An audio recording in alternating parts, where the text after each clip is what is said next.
নমস্কাৰ। আজি এটি বিশেষ বিষয় লৈ আপোনালোকৰ আগত এনেকৈ ভুমুকি মাৰিছোঁ।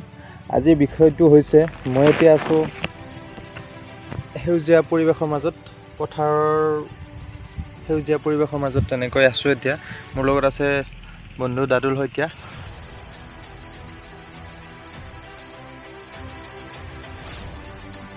এতিয়া আপোনালোকক এটা কথা ক'বলৈ ওলাইছোঁ। ৰাতিপুৱা এতিয়া বাজিল 5:30। ৰাতিপুৱা 5:30, 4:30, 4টামান বজাত এইফালে পূব ফালৰ পৰা সূৰ্যটো উদয় হৈছিল। এইফালে তেতিয়া ৰ'দ আছিল। এতিয়া আবেলি 5:30 বাজিল। এতিয়া 5:30 বজাত সূৰ্যটোৰ ৰ'দ দি আছে এইফালে। এইফালে পশ্চিম ফালে এতিয়া অস্ত যাব আৰু আন্ধাৰ নামি আহিব। কেওফালে আন্ধাৰ হ'ব। এতিয়া যেনেকৈ পোহৰ চুবকে আমি যেনেকৈ দেখা পাই আছোঁ, কিছু সময়ৰ পিছত গোটেই আন্ধাৰ হৈ যাব। কিন্তু এটা কথা, কাইলৈ পুৱা আকৌ সেইফালে পূব ফালে সূৰ্যটো উদয় হ'ব। মানে ক'ব লগা কথাটো বা ক'ব খোজা কথাটো হৈছে এইটোৱে যে মানুহৰ জীৱনতো কেতিয়াবা এনেকুৱা হ'ব পাৰে, ৰাতিপুৱা সুখ বা কিছু সময়ৰ পিছত দুখ, আকৌ সুখ আকৌ দুখ, এনেকুৱা হ'ব পাৰে। ভাঙি পৰিব নালাগে।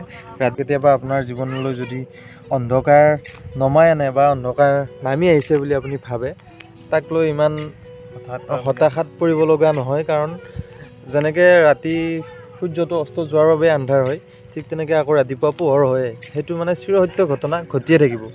ঠিক তেনেকৈ দুখৰ পিছতো সুখ হয়। এতিয়া মোৰ লগত দাদুল শইকীয়া আছে। তুমি কি ক'বা এই ক্ষেত্ৰত? সেই মানে কি মানুহৰ জীৱনটোত মানে কেতিয়া কাৰ কি সমস্যা আহি পৰে একদম একো ধৰিব নোৱাৰি। তুমি কোৱাৰ নিচিনাকৈ যেনেকৈ মানে বেলিটো সূৰ্যটো মানে কি পূব ফালৰ পৰা উদয় হয়, পশ্চিম ফালে অস্ত হয়, ঠিক তেনেকুৱাকৈ মানে মানুহৰ জীৱনতো সুখখিনি অহাৰ পিছত বা দুখখিনি অহাৰ পিছত সুখ আহিবই।